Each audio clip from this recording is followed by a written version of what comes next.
Hello everyone, this is Necrostevo when you're watching my 30th narrated Wi-Fi battle.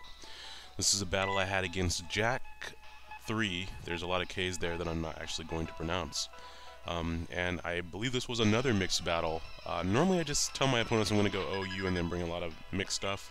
But we had a great battle, so be sure to check out his channel in the description, because he also posts and narrates battles. So let's get started.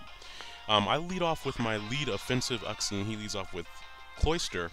I know most Cloisters want to go for the Shell Smash, but I figure I could live something after he Shell Smash or anything like that, and I also had a Thunder Wave on this Uxie. From this damage that he does, the first one's a crit. Obviously, Skill Link allows him to hit all 5.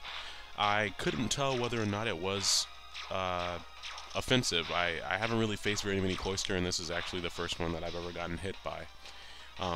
But you'll see later, based on the damage that I do to it, that it's quite a bit different than most Cloister are. Here I make a really dumb play.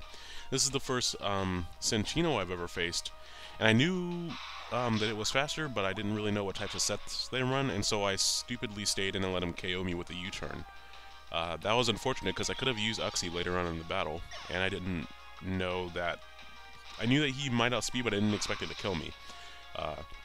So he goes back out into Cloister, takes a little bit of Stealth Rocks damage, no big deal right there. I see this as an opportunity to bring in my Scarfed Heracross, I believe, and just go straight for the close combat, expecting it to take him out because most Cloisters, while they do have a fantastic defense stat, don't run a lot of defense. Turns out that he's bulky.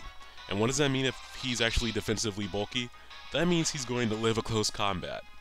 What else does that mean? That means he's going to KO me with Skill Link Icicle Spear. So now you get to see all that play out, because I was astonished when he lived that, and then on the Skype chat he said, yeah, no one expects defensive Cloister. But in my defense, no pun intended, this is the first Cloister I faced over Wi-Fi, so I figured I'd be able to take it out, especially after the Stealth Rock damage. So I'm down 2 Pokemon already, and he hasn't lost any. So here he has the Cloister out, and now that I know that it's defensive, I know it doesn't have a chance of outspeeding anything, plus that HP, I don't really want it running around with anything.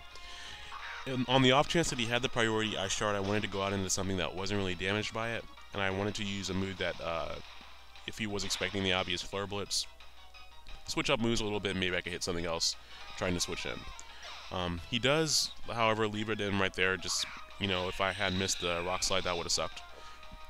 Balleon quite easily outspeeds Darmanitan, so I switch out into my Tangrowth, which is a physically defensive wall with the Regenerator. This Tangrowth is a little bit weird. It has the Amnesia alongside the Leech Seed, Knockoff, and Sleep Powder. And here he goes for the Calm Mind, and I figured if he had the Focus Blast, maybe he'll miss it. Otherwise, he may be running Hidden Power or something else, which my sheer bulk will kind of allow me to take it. But he goes for the Focus Blast, and he hits it. And I really thought I would live it just because how much HP Tangrowth has. I know it doesn't have very much special defense, but it has a lot of HP. But as I'm just sitting here watching my HP go down, I went, wow, that was a stupid play, Steven. All you had to do was switch out into Tentacool and you would have been able to handle that a lot better. So far I've kind of sacrificed 3 Pokemon needlessly, and I'm at a pretty big disadvantage in this battle, which is really unfortunate. He goes here for the Hidden Power. Not really sure what it was. It may have been Grass, just to get the neutral damage in on there, because both of his stab moves wouldn't have been very effective. I went for the Scald there, kind of fishing for the burn, just so I can get residual damage on him. I actually have only gotten burn off of Scald once before, and I feel like when people use it on me, they get it at least once per battle. In this battle I had last week, I had it on a day where I was having a lot of bad luck in battles, so next time that happens, I just need to avoid battles for the day or something, I don't know, but I still have fun. Here he brings in Rotom on the expected Scald. I am max special defense, almost max HP, so I figured I could take a Thunderbolt if he wanted to do it, and I use this as an opportunity to set up the Toxic Spikes, because the only things on his team that aren't affected by it, I believe, are the Cobalion and this Rotom. So if something else is switch again, he'll have to deal with it. He goes for the Pain Split, probably expecting me to keep on attacking him. Or either that or switch out to something with full HP. But since I stayed in, you know, that wasn't too big of a deal. He healed off the damage I did to him with the Scald, but the leftovers were going to do that anyway. And I go for the second layer of Toxic Spikes, I believe, as he goes for the Thunderbolt. And you'll see how much this does to me. Stab Thunderbolt. I'm thinking that's a bulky Rotom, seeing how much damage he did to me, which is kind of cool. You don't see a lot of people use Fan Rotom, and that's mainly because Levitate on a flying type is really, really redundant. I guess you could give it an air balloon, and then it would be super just up in the stratosphere. Well, no, wait, it would be up in the mesosphere trying to dodge ground attacks. Anyways, though, here I go for my Acid Spray to lower his special defense 2 levels, 2 stages, I mean, which means my next Scald, while also having a chance to burn, will also do double damage. And I expected to live another Thunderbolt.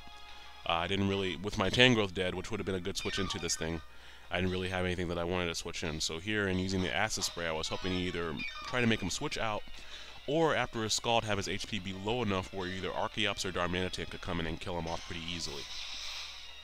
So this Scald, his HP goes pretty decent amount of damage there. I made up the damage that I had done before, and I also got a little bit more in there. Still didn't burn him after 3 or 4 Scalds, which is unfortunate. I would have loved to have gotten a burn somewhere in there, 30% chance.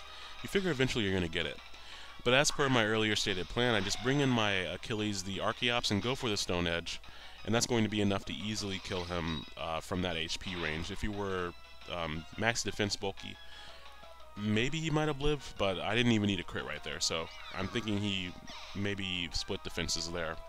So my only real chance to win this battle with what I had left, which is basically 3 sweepers, is to go for the acrobatics here, Flying Gem boosted, and kill Cobalion. But I didn't know Cobalion. I did know that Cobalion has a great defense stat, but since the Flying Gem boosted acrobatics was better than Earthquake, I went for that. And unfortunately, I don't kill him. I believe he said he lived with 20 HP or something like that, which is super unfortunate because after that, there pretty much goes my chance of winning the battle. I was definitely going to try to stay in there and duke it out with him, but min-max damage has really been biting me in the butt lately, and I don't really know what it is. And I'm also sorry for the camera at the bottom there. I see that it's cut off a little bit now as I'm watching this. Promise I was not drunk when I was recording it with my iPhone. But I fixed it right there, so all is good. He goes for the Focus Blast here. Darmanitan doesn't really have good defenses, but it does have a really high HP stat. And this time he doesn't have any Calm Minds up, so I barely live it. Go for the Earthquake, which is fine because I have Life Orb. I could have gone for Flare Blitz. Still would have killed me. Life Orb would have killed me either way. The Recoil would have killed me either way. So, you know, just take them both out. I just had a little bit of angst against that Cobalion after living that one attack and killing my Tangrowth. But that was a quick and dirty match. I enjoyed it, Jack. I got to test out some stuff and see some new stuff by you, so I enjoyed it. You guys be sure to check out his channel, like, and subscribe, and I hope to bring you guys some new battles here in the future, so I hope you all have a great day. Bye-bye now.